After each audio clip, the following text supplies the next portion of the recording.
अस्सलाम वालेकुम dear parents. Almost सब पेरेंट्स ने अपने बच्चों की एज 1 से लेकर 10 साल की उम्र तक ये ज़रूर फेस किया होगा कि उनके बच्चे बहुत जल्दी गुस्से में आ जाते हैं अगर उनकी बात ना मानी जाए।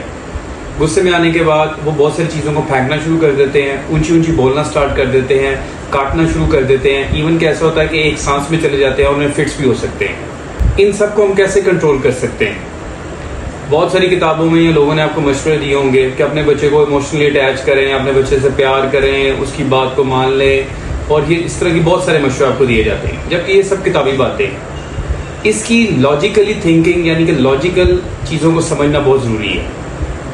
हमारे एडल्ट्स की तरह, जिस तरह हम एडल्ट्स हैं, इस तरह बच्चों के अंदर भी दो तरह का ब्रेन होता है।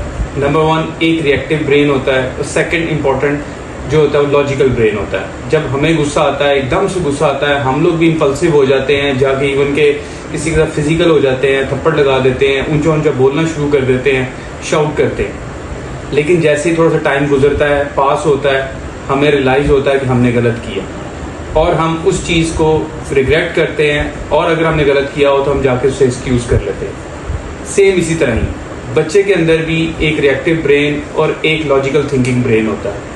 जैसे ही बच्चा गुस्से में आता है तो रिएक्टिव ब्रेन जो है ना वो एक्टिव हो जाता है, और वो उसी तरह गुस्से में आ जाता है, चीज़ें फेंकना शुरू कर देता है, लड़ना शुरू कर देता है, इवन के काटना शुरू कर देता है कभी, और इवन के फिट्स उससे शुरू हो जाते हैं। तो आपने इस सूरत में करना क्या है? 3 चीज़ों पे अमल करना है इस सूरत में। नंबर 1 कि जब भी बच्चा आपका गुस्से में आए और आपसे किसी चीज़ की डिमांड करे तो उसे हरगिज़ भी फुलफिल मत करें, बल्कि उसे इग्नोर करें। बिल्कुल भी उसे फुलफिल मत करें। जब उसे फुलफिल कर देंगे तो नेक्स्ट टाइम से उसे पता चल जाएगा कि वो जब भी रिएक्टिव होगा आप उसकी डिमांड फुलफिल कर देंगे। नंबर 2, आप जिस कमरे में हो या जिस जगह पे हो उससे बात करने की या उस वक्त उसे समझाने की कोशिश मत करें।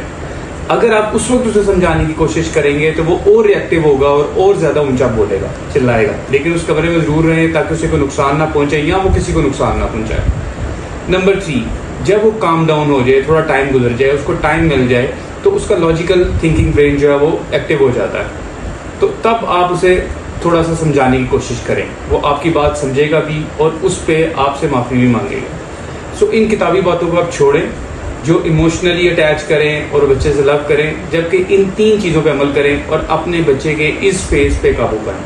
Thank you very much.